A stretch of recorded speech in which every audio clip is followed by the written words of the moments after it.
nice, lovely audience. Let's go for the next song. এবার আমরা যে গানটি শোনাবো তার আগে আমি বলি I'm a huge fan of KK. আমি কেকে স্যারের অনেক বড় ফ্যান। এখানে কারা কারা আছেন কেকে স্যারের ফ্যান? হাত তুলে দেখি উপরে। Lovely audience. কেকে স্যারের সাথে আমার একটি কথা বলি। 31 মে 2022 নজরুল মঞ্চ কলকাতাতে একটি অনুষ্ঠান ছিল যেখানে ঠিক কেকে স্যারের আগে আমি গান গাইবার সুযোগ পেয়েছিলাম।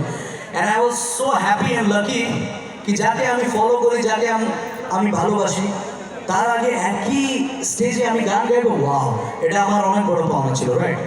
যখন আমি আমার অনুষ্ঠানটা শেষ করে গ্রিন রুমে গেলাম, কেকে স্যার ওখানে বসেছিলেন, ওনার পা ধরে প্রণাম করেছি, ওনার সাথে হ্যান্ডশেক করেছি, ওনার সাথে একটি ছবি তুলতে পেরেছিলাম যেটা আপনারা স্ক্রিনে দেখতে পাচ্ছেন, এটা সেদিনেরই ছবি। আর আমি আমার গিটারে একটি অটোগ্রাফ নিতে পেরেছিলাম, ওই গিটারে যেটা দেখছেন সেটা সেদিনেরই অটোগ্রাফ। কিন্তু কে জানতো কি এই ফটোগ্রাফ সেদিনের শেষ ফটোগ্রাফ হবে, আর ওই গিটারে নেওয়া অটোগ্রাফটা সেদিনের শেষ অটোগ্রাফ হবে। যখন আমি কেকে স্যারের শো শেষ হওয়ার পরে আমার রুমে ফিরলাম, তখন আমার কাছে ফোন আসলো কি কেকে স্যার ইজ নো মোর, উনি আমাদেরকে ছেড়ে চলে গেছেন। এটা শুনে সেই রাতে শুধু আমি নয়, আমাদের পুরো মিউজিক ইন্ডাস্ট্রি সেই রাতে ঘুমোতে পারেনি।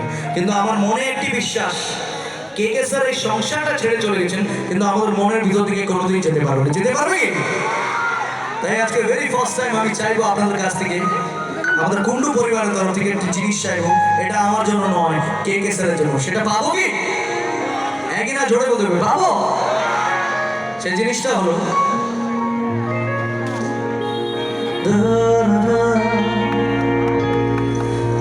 जरा सी दिल में दे जगह तू. This is not for me, this is only for KK sir. जरा सा अपना ले बना